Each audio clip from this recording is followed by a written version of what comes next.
শিক্ষা সংস্কৃতি বিকাশের সূতিকাগার হয়ে উঠবে বইমেলা, উদ্বোধনীতে প্রধানমন্ত্রীর প্রত্যাশা। 10 ব্যক্তি প্রতিষ্ঠানকে 21 পদক প্রদান।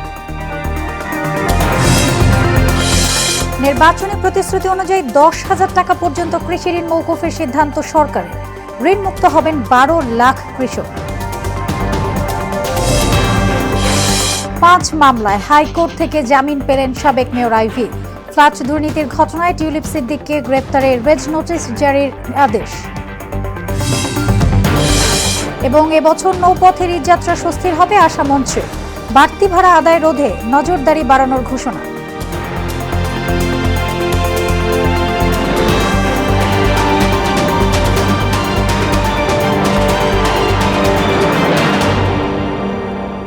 আসসালামু আলাইকুম, স্বাগত মোহনা সংবাদে। এতক্ষণ শুনছিলেন শিরোনাম, আর পুরো সংবাদ জুড়ে আছি আমি সোনিয়া ইসলাম। এবারে জানাবো বিস্তারিত। অমর একুশে বইমেলা শিক্ষা ও সংস্কৃতি বিকাশের সূতিকাগার হয়ে উঠবে বলে প্রত্যাশা জানিয়েছেন প্রধানমন্ত্রী তারেক রহমান। বলেন, এই মেলা কেবল নির্দিষ্ট একটি মাসে সীমাবদ্ধ না রেখে বছরব্যাপী দেশ জুড়ে আয়োজন করা প্রয়োজন। দুপুরে বাংলা একাডেমিতে বইমেলার উদ্বোধন অনুষ্ঠানে এসব কথা বলেন প্রধানমন্ত্রী। বিশেষ অবদানের জন্য 8 জনের হাতে সাহিত্য পুরস্কার তুলে দেন তিনি। নাহিদ সিরাজি নিম্মির প্রতিবেদন। জাতীয় নির্বাচনের কারণে ভাষার মাস ফেব্রুয়ারির প্রথম দিন শুরু করা যায়নি 21শে বইমেলা। রমজানের কারণেও বইমেলা ঘিরে ছিল অনিশ্চয়তা। তবে সব শঙ্কা কাটিয়ে অবশেষে শুরু হলো 21শে গ্রন্থমেলা। বাংলা একাডেমি প্রাঙ্গণে বসে এর উদ্বোধনী আয়োজন, যেখানে প্রধান অতিথি ছিলেন প্রধানমন্ত্রী তারেক রহমান।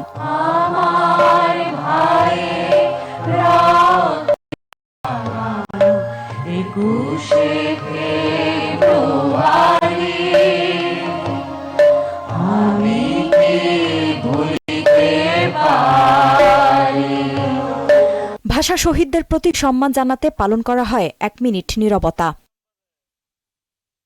সাহিত্যে গুরুত্বপূর্ণ অবদান রাখায় 7 ক্যাটাগরিতে 8 জনকে বাংলা একাডেমি সাহিত্য পুরস্কার তুলে দেন প্রধানমন্ত্রী তারেক রহমান। অবদানের স্বীকৃতি স্বরূপ বক্তব্যে তিনি বলেন, কেবল একটি মাস নয়, সারা বছরই দেশ জুড়ে বইমেলা আয়োজন করা উচিত। এক্ষেত্রে সরকারের পক্ষ থেকে আয়োজকদের সহযোগিতার আশ্বাস দেন প্রধানমন্ত্রী। সময়ের পরিপ্রেক্ষিতে আগামী বছরগুলোতে অমর একুশে বইমেলা অমর একুশে আন্তর্জাতিক বইমেলা হিসেবে আয়োজন করার সুযোগ রয়েছে কিনা সেটি আমি আপনাদের সকলকে ভেবে দেখার অনুরোধ জানাবো।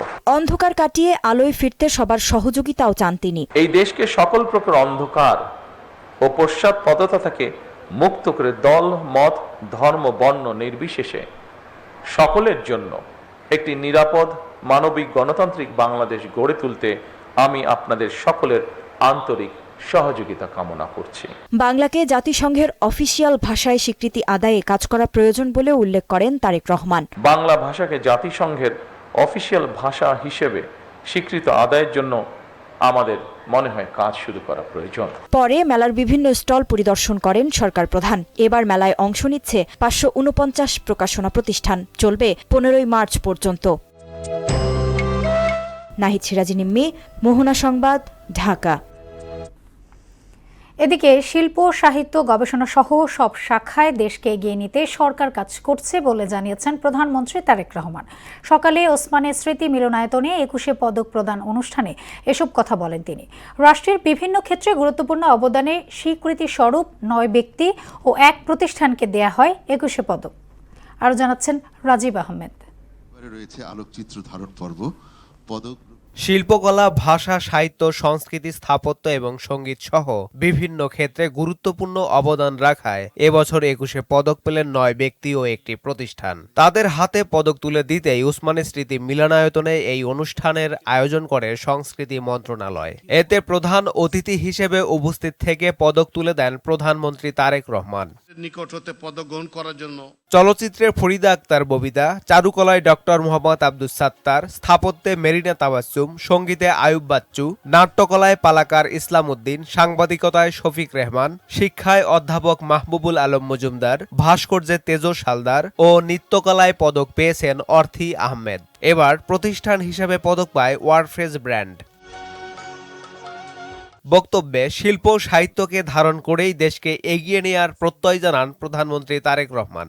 শিক্ষা, সাহিত্য, শিল্পকলা, বিজ্ঞান ও প্রযুক্তি অর্থাৎ জ্ঞান বিজ্ঞানে সব শাখায় যাতে দেশ এগিয়ে যেতে পারে, নৈতিক মানসম্মান তেমন একটি উদার গণতান্ত্রিক রাষ্ট্র ব্যবস্থা প্রতিষ্ঠার লক্ষ্যে বর্তমান গণতান্ত্রিক সরকার অবশ্যই কাজ করবে। ফেব্রুয়ারিকে আত্মপরিচয়ের মাস উল্লেখ করে তিনি বলেন, বাংলা ভাষা একসময় বিশ্বজুড়ে আলো ছড়াবে। আমাদের জাতীয় ইতিহাসে ফেব্রুয়ারি মাসের গুরুত্ব অপরিসীম, আর 21শে ফেব্রুয়ারি আমাদের আত্মপরিচয়ের স্মারক। বলা যায় আমাদের সংস্কৃতি চেতনার প্রাণ প্রবাহ 21শে ফেব্রুয়ারি। সাহিত্য আর গবেষণার মাধ্যমে দেশকে এগিয়ে নিতে সৃজনশীলদের আরও ভূমিকা রাখার আহ্বানও জানান প্রধানমন্ত্রী। যেসব বিজ্ঞজন, শিক্ষা, সাহিত্য। রাজীব আহমেদ, মোহনা সংবাদ, ঢাকা। বিএনপির নির্বাচনী ইশতেহারের প্রতিশ্রুতি অনুযায়ী 10,000 টাকা পর্যন্ত কৃষি ঋণ মওকুফের সিদ্ধান্ত নিয়েছে সরকার। এতে 12 লাখ কৃষক ঋণ মুক্ত হবেন, যার পরিমাণ হবে 1,500 কোটি টাকার বেশি। প্রধানমন্ত্রী তারেক রহমানের সভাপতিত্বে অনুষ্ঠিত মন্ত্রিপরিষদ বৈঠকে এমন সিদ্ধান্ত নেওয়া হয়। পরে এ বিষয়ে বিস্তারিত জানান মন্ত্রিপরিষদ সচিব নাসিমুল গনি। দায়িত্ব গ্রহণের পর এটিই ছিল বিএনপি সরকারের প্রথম আনুষ্ঠানিক মন্ত্রিসভা বৈঠক। বৈষম্য বিরোধী ছাত্র আন্দোলনকালে 4টি হত্যাসহ 5 মামলায় নারায়ণগঞ্জ সিটির সাবেক মেয়র সেলিনা হায়াত আইভীকে জামিন দিয়েছেন হাইকোর্ট। দুপুরে বিচারপতি কে এম জাহিদ সারওয়ার ও বিচারপতি শেখ আবু তাহেরের হাইকোর্ট বেঞ্চ এই আদেশ দেন। বাস চালক আবুল হোসেন মিজি হত্যা, আব্দুর রহমান হত্যা, ইয়াসিন হত্যা, পারভেজ হত্যা এবং পুলিশের উপর হামলা ও সরকারি কাজে বাধার মামলায় জামিন পেয়েছেন সেলিনা হায়াত আইভী। গত বছর সাবেক মেয়র আইভীকে নিজ বাড়ি থেকে গ্রেফতার করা হয়। ক্ষমতা অপব্যবহার করে ইস্টার্ন হাউজিং লিমিটেড থেকে অবৈধভাবে ফ্ল্যাট গ্রহণের অভিযোগে শেখ হাসিনার ভাগ্নি টিউলিপ সিদ্দিকের বিরুদ্ধে ইন্টারপোলের মাধ্যমে রেড নোটিশ জারির নির্দেশ দিয়েছেন আদালত। দুপুরে ঢাকা মহানগর জ্যেষ্ঠ বিশেষ জজ আদালতের বিচারক মোহাম্মদ সাব্বির ফয়েজ দুদকের আবেদনের পর এই আদেশ দেন। আবেদনে বলা হয়, টিউলিপ সিদ্দিক দেশ ত্যাগ করেছেন এবং মামলার আলামত নষ্টের চেষ্টা করছেন। এসব বিবেচনায় তাকে গ্রেফতারে রেড নোটিশ জারির অনুমতি দেন আদালত। মুক্তিযুদ্ধকালীন বাগেরহাটে মানবতা বিরোধী অপরাধ মামলায় আমৃত্যু কারাদণ্ড থেকে আপিল বিভাগে খালাস পেলেন খান আকরাম হোসেন। সকালে প্রধান বিচারপতি জুবায়ের রহমান চৌধুরীর নেতৃত্বাধীন বেঞ্চ এই আদেশ দেন। এই মামলায় আটক 3 আসামির মধ্যে আকরামের বিরুদ্ধে 3টি অভিযোগ আনেন প্রসিকিউশন, যার মধ্যে একটিতে তাকে আমৃত্যু কারাদণ্ড দেন আন্তর্জাতিক অপরাধ ট্রাইব্যুনাল। সেই রায়ের বিরুদ্ধে আপিল করে খালাস পেলেন তিনি। এদিকে আপিল বিভাগের রায়ের কপি পাওয়ার পর পরবর্তী পদক্ষেপ নেওয়ার বিষয়টি বিবেচনা করবে প্রসিকিউশন। আজহারুল্লাহ সাহেবের কেসে একটা জাজমেন্ট হয়েছে আমাদের অ্যাপিলেট ডিভিশনের, এবং এই জাজমেন্টটা যেহেতু এখন পর্যন্ত বহাল আছে, এটা ওভারঅল না হওয়া পর্যন্ত we are bound by that judgment. So এই আলোকেই সম্ভবত এই জাজমেন্টটা আজকে যেটা হয়েছে, পূর্ণাঙ্গ জাজমেন্ট পাওয়ার পরে আমরা একটু দেখে তারপরে আমাদের আইসিটি ট্রাইব্যুনালের পক্ষ থেকে যদি আমাদের কোনো কিছু করণীয় থাকে তখন সেইভাবে আমরা আইনগত পদক্ষেপ নিই। কথায় নয়, কাজের মধ্য দিয়েই নিজের দক্ষতা ও যোগ্যতা প্রমাণ করতে চান বাংলাদেশ ব্যাংকের নতুন গভর্নর মোস্তাকুর রহমান। দেশের 14তম গভর্নর হিসেবে বাংলাদেশ ব্যাংকের দায়িত্ব নেওয়ার প্রথম দিনই তিনি স্পষ্ট করেন, আপাতত কথা নয়, অগ্রাধিকার থাকবে কাজে। বৃহস্পতিবার বেলা 11টার দিকে বাংলাদেশ ব্যাংকে প্রবেশ করেন তিনি। নতুন গভর্নরকে অভ্যর্থনা জানান ডেপুটি গভর্নর ও কর্মকর্তারা। এর আগে বুধবার বিকেলে তাকে 4 বছরের জন্য কেন্দ্রীয় ব্যাংকের গভর্নর হিসেবে নিয়োগ দিয়েছে সরকার। নৌপথে ঈদযাত্রা নির্বিঘ্ন করতে সার্বিক ব্যবস্থা নেওয়া হয়েছে বলে জানিয়েছেন সড়ক পরিবহন ও নৌমন্ত্রী শেখ রবিউল আলম রবি। দুপুরে নৌপথের ঈদযাত্রা ঘিরে প্রস্তুতিমূলক সভা শেষে একথা জানান তিনি। মন্ত্রী বলেন, লঞ্চে বাড়তি ভাড়া আদায় বন্ধে প্রয়োজনীয় ব্যবস্থা নেওয়া হবে। শামীমুজ্জামান চৌধুরীর রিপোর্ট। নতুন সরকারের সামনে প্রথম ঈদ, যেখানে বড় কর্মযজ্ঞ থাকে, চাকুরিস্থল থেকে গ্রামমুখী মানুষের যাত্রা, যা নির্বিঘ্ন করতে প্রস্তুতি শুরু করেছে সরকার।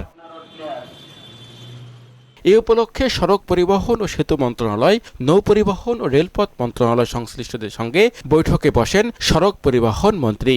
বৈঠক শেষে তিনি জানান, ঈদযাত্রা নির্বিঘ্ন ও নিরাপদ করতে যাত্রী হয়রানি বন্ধের নির্দেশনা দেওয়া হয়েছে। ঈদের আগে পরে 10 দিন বাল্ক হেড চলাচল বন্ধ থাকবে। আমরা মনে করছি যে নৌযাত্রাটা এবার যে কোনো সময়ের চেয়ে ভালো হবে।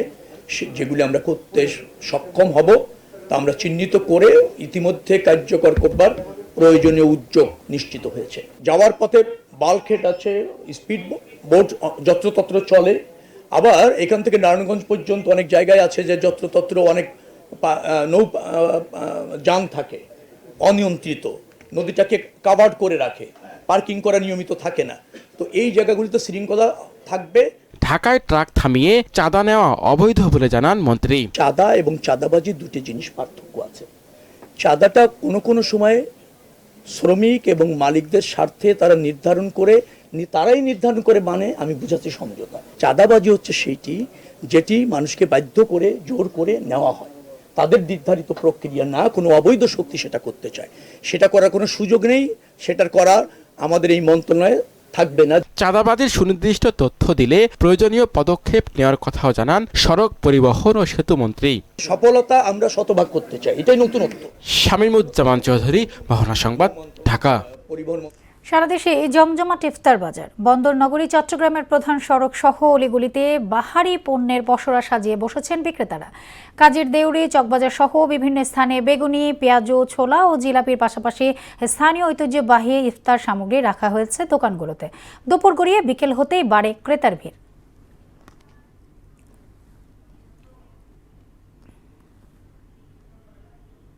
দর্শক, ইফতার বাজারের খবর জানাতে বন্দরনগরী চট্টগ্রাম থেকে যুক্ত হচ্ছেন সহকর্মী সুমন কুমার দে। আমরা চলে যাচ্ছি তার কাছে। সুমন, যেমনটাই আমরা বলছিলাম, ইফতার বাজারে জমজমাট আয়োজন। আপনি তো চট্টগ্রাম বন্দরের ইফতার বাজারে আছেন। ইফতার বাজারের এই মুহূর্তের চিত্র আপনি কি দেখছেন? ক্রেতা বিক্রেতারা কি বলছেন, তারা সব বিষয়ে জানাবেন।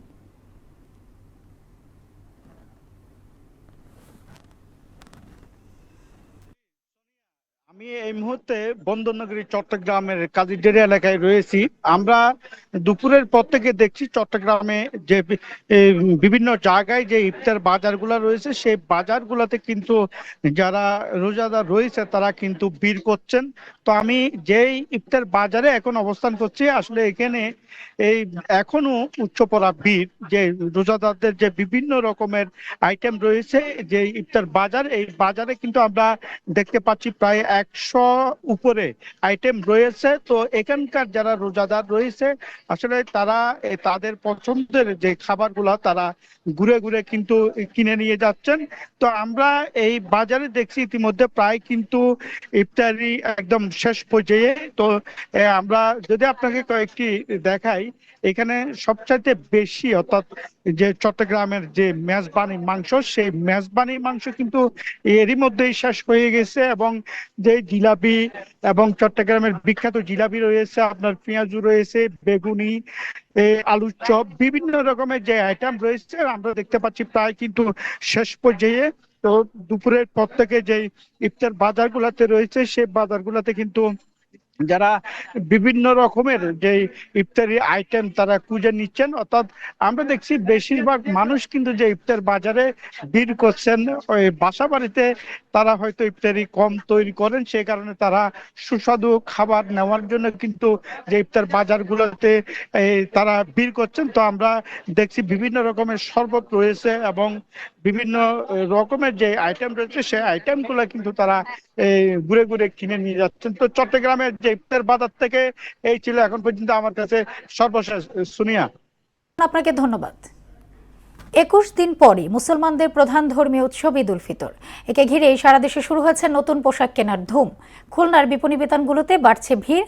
এ নিয়ে আরো জানাতে খুলনা থেকে যুক্ত হচ্ছেন সহকর্মী শহীদুল হাসান। আমরা চলে যাচ্ছি তার কাছে। শহীদুল, খুব তাড়াতাড়ি ঘনিয়ে আসছে ঈদ উল ফিতর। মানুষের রোজার ঈদে যেটা হয়, ঈদে অনেক কেনাকাটা থাকে। তো আপনি তো খুলনার বিপণী বিতানগুলিতে আছেন, সেখানে ক্রেতারা কি বলছেন, তারা কেনাকাটায় কেমন মশগুল হয়ে আছেন?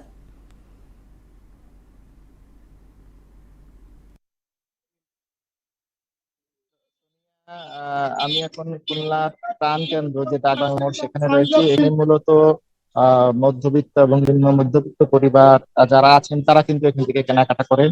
এবং এই জায়গাটাতে কিন্তু ঈদের, বিশেষ করে এই রোজা ঈদের সময় কিন্তু এই জায়গাটাতে সবচেয়ে বেশি ভিড় থাকে। এবং সেই উপজেলাগুলি থেকেও কিন্তু লোকজন আসেন করতে। এবং প্রসিদ্ধ সেই ডাক বাংলা মার্কেট, এবং এখানে অনেকগুলি কিন্তু মার্কেটের সমারোহ আছে। এবং মার্কেটগুলিতে দেখা যাচ্ছে যে দুপুরের পর থেকে কিন্তু মার্কেটগুলিতে সাধারণের কেনাকাটির বাড়ে। এবার যে ক্রেতারা বলছেন তারা কিন্তু এই রোজার ঈদ উপলক্ষে করে পাঞ্জাবি এবং বাচ্চাদের, এবং বিক্রেতারা বলছেন যে তাদের কেনাকাটা রোজা বাড়ার সাথে সাথে কিন্তু তাদের বিক্রিটা আস্তে আস্তে বাড়ছে, এবং যত ঈদ ঘনিয়ে আসবে ততই কিন্তু এই বাজার আরো কেনাকাটাটা বৃদ্ধি পাবে, এবং সর্বোপরি এই একটা স্বাচ্ছন্দ্য বা সর্বোপরি স্বাচ্ছন্দ্যের মধ্যে দিয়ে কিন্তু এখন এই যারা বাজারে আসছেন তারা কেনাকাটা করছেন। এখন তেমনটা খুব একটা ভিড় বলা যায় না, কিন্তু তারপরেও তারা আবার ইফতারের পরে কিন্তু আরো ভিড়টা বৃদ্ধি পায় এই বাজারগুলিতে। সোনিয়া। শহীদুল, আপনাকে ধন্যবাদ। রাজধানীর মিরপুরে রূপনগর এলাকায় বিএনপি ও এর অঙ্গ সংগঠনের উদ্যোগে ১৫০ অসচ্ছল পরিবারের মাঝে ইফতার সামগ্রী বিতরণ করা হয়েছে। যুব ক্রীড়া প্রতিমন্ত্রী আমিনুল হকের নিজস্ব অর্থায়নে আয়োজিত এই কর্মসূচিতে উপস্থিত ছিলেন দলীয় নেতাকর্মীরা। আয়োজকরা জানান, রমজানের সংযম ও সহমর্মিতার বার্তা ছড়িয়ে দিতে এই উদ্যোগ। ইফতার সামগ্রী পেয়ে সন্তোষ প্রকাশ করেছেন উপকারভোগী পরিবার। আয়োজকরা ভবিষ্যতে এমন সামাজিক কার্যক্রম অব্যাহত রাখার আশ্বাস দিয়েছেন।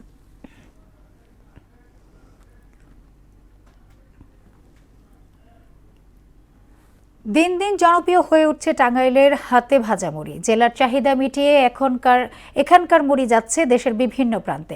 বিশেষ করে কালীহাতের একটি ইউনিয়নের প্রায় ২ শতাধিক পরিবার সারা বছরই যুক্ত থাকেন মুড়ি ভাজার কাজে। বর্তমানে রমজান ঘিরে তাদের ব্যস্ততা বেড়েছে কয়েক গুণ। মীর আনোয়ার হোসেন টুটুলের প্রতিবেদন, জানাচ্ছেন মাহমুদা আক্তার। রমজান আসলেই বেড়ে যায় ইফতারের অন্যতম অনুষঙ্গ মুড়ির কদর। আর হাতে ভাজা মুড়ির জন্য বিখ্যাত টাঙ্গাইল জেলার দৌলতপুর গ্রামটির অধিকাংশ বাড়িতেই এখন ব্যস্ততা মুড়ি ভাজা নিয়ে। মাটির চুলা, বড় লোহার কড়াই আর খুন্তির ছন্দে প্রতিদিন তৈরি হচ্ছে গ্রামীণ স্বাদের ঐতিহ্যবাহী হাতে ভাজা মুড়ি। এখানে কোনো মুড়ি বাজার মেশিনে না, সব হাতে ভাজে।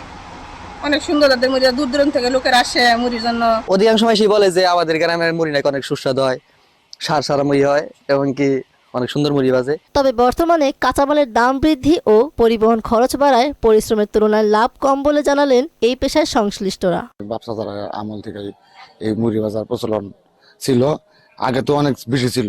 আমি যে মিলমা না মানে আঙ্গুর মুড়ির চাহিদা গেছে কইমা। চলাফেরা খাত কোনো সামর্থ্য আছে নি পায় ওই আই হারা বছরই কইরা খায়। কোনে যামু, দাঁড়ানোর মতো জায়গা নাই, চড়াই জোর নাই, খেত নাই, খোলা নাই, করোনা গোনা না করলে খাম কি। ৩০-৩৫ বছর ধরে মুড়ির ব্যবসা করি আমি। এই নারায়ণদা দৌলতপুর থেকে দেশি মুড়িগুলা কিনে নেই, এরা হাতে বাজে, বালুদা হাতে বাজে গৃহস্থর মতো মুড়িগুলা খাইতে খুব সুস্বাদু। আর এই মুড়িগুলা আমি সিরাজগঞ্জ নিয়ে বিক্রি করি। এই শিল্পকে আরো প্রসারিত করতে এবং কারিগরদের সহায়তার প্রয়োজনীয় উদ্যোগ নেওয়ার কথা জানালেন স্থানীয় প্রশাসন। কয়েক বছর যাবতই এই হাতে ভাজা মুড়ির চাহিদা দিন দিন বৃদ্ধি পাচ্ছে। তাদের আর্থিক দৈন্যদশার কারণে হয়তোবা তারা এর উৎপাদন এবং বিপণন কার্যক্রমকে গতিশীল করতে পারছে না। সেক্ষেত্রে আমরা তাদেরকে বিভিন্ন সরকারি দপ্তরের মাধ্যমে তাদের সুদমুক্ত যে ঋণ, সে বিষয়ে আমরা সহযোগিতা করব। এখানকার হাতে ভাজা মুড়ি জেলার চাহিদা মিটিয়ে যাচ্ছে দেশের বিভিন্ন প্রান্তে।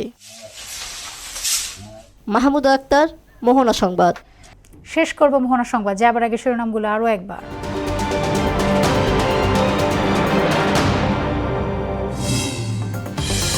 শিক্ষা সংস্কৃতি বিকাশে সূতিকাগার হয়ে উঠবে বইমেলা, উদ্বোধনীতে প্রধানমন্ত্রীর প্রত্যাশা।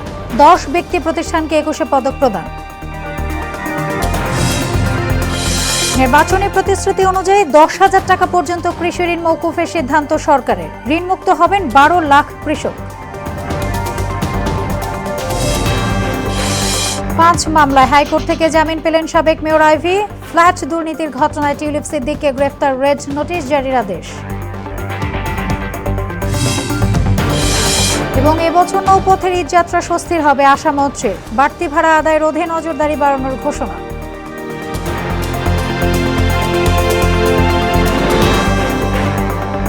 এই ছিল মোহনা সংবাদে। পরবর্তী সংবাদ রাত 9টায়। এর আগে সন্ধ্যা 7টায় দেখবেন সংবাদ এক নজরে। মোহনা সবশেষ খবর জানতে ভিজিট করুন www.mona.tv। সংবাদ দেখতে পারেন ফেসবুক, ইউটিউবেও। এতক্ষণ সঙ্গে থাকার জন্য ধন্যবাদ সবাইকে।